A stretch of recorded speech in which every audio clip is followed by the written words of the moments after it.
Hello বন্ধুরা, তোমরা সবাই কেমন আছো? আশা করি তোমরা সবাই ভালোই আছো। বন্ধুরা দেখুন, এখানে নিয়েছি মুরগির গিলে। তো আজকে আমি গিলে রান্না করব। দেখুন গোটা গোটা দোকান থেকে একদম পরিষ্কার করে নিয়ে এসেছি। তো মাঝখানে একটু চিড়ে নেব, কেটে নিব, কেটে ভালো করে ধুয়ে নেব।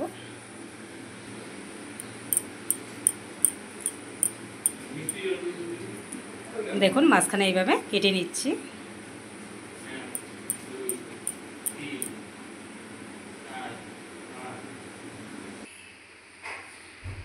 আর দেখুন আমি ভালো করে কেটে ধুয়ে নিয়েছি পরিষ্কার করে। আর বন্ধুরা কার কার পছন্দ গিলে জানাবেন কমেন্টে। আমি রান্না করি কিন্তু খাই না বন্ধুরা। তো এখন আমি রান্না করে নেব। তো বন্ধুরা সাদা তেলে রান্না করব। কড়াইয়ে তেল দিয়ে দিয়েছি, তেল অল্প দিয়েছি কারণ ওগুলো দিয়ে তেল বের হবে। তো দিয়ে দিচ্ছি তেজপাতা।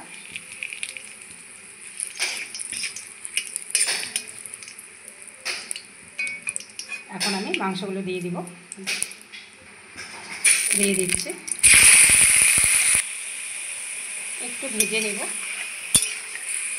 আসলে বন্ধুরা আমি সবার জন্য রান্না করি বাড়িতে, রান্না করতে আমার ভালো লাগে কিন্তু আমি মুরগির মাংস খাই না।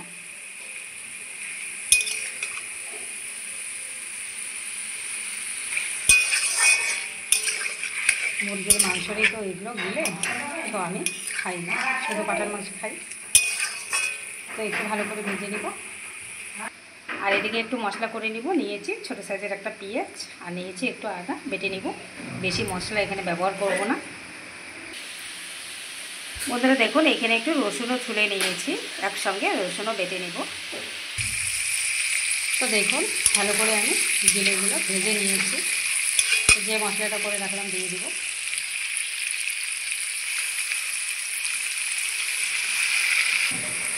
তো মশলা দিয়ে দিয়েছি, ভালো করে একটু মিলিয়ে নিয়েছি। দিয়ে দিচ্ছি হলুদ গুঁড়ো 1 চামচ,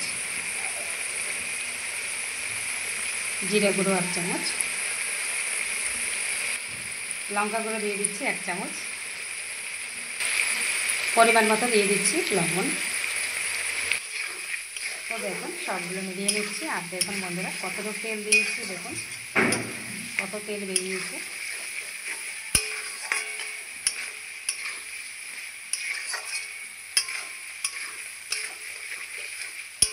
ভালো করে একটু কষিয়ে নেব।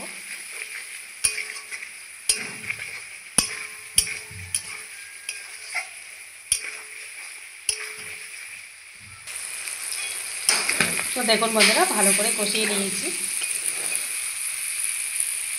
দেখুন কতটা সুন্দর লাগছে দেখতে। তো এখন দিয়ে দেবো জল। চিংড়িগুলো এখনও কিন্তু সিদ্ধ হয়নি।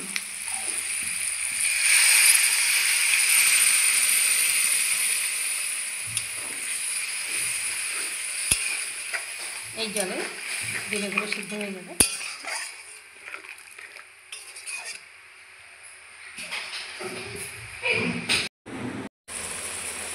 বন্ধুরা দেখুন গিলে আমার একবারে রান্না রেডি।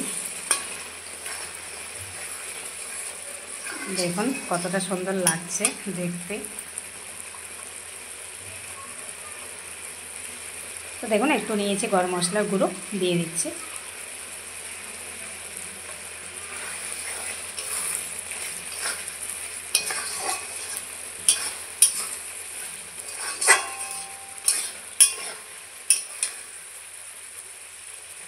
দেখুন কতটা সুন্দর হয়েছে।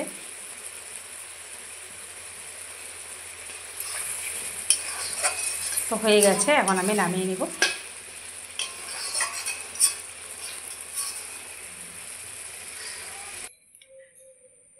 দেখুন আমি নামিয়ে নিয়েছি মুরগির গিলে। রান্না আমার হয়ে গেছে।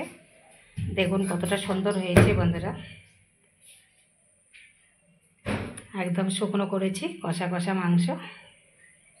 খেতে যা লাগবে না বন্ধুরা, একবার এইভাবে ট্রাই করবেন, খেতে খুবই ভালো লাগে। তো বন্ধুরা ভিডিওটি আজকে এই পর্যন্ত শেষ করছি। আবার কোনো নতুন ভিডিও নিয়ে দেখা হবে। টাটা, সবাই ভালো থাকবেন, সুস্থ থাকবেন।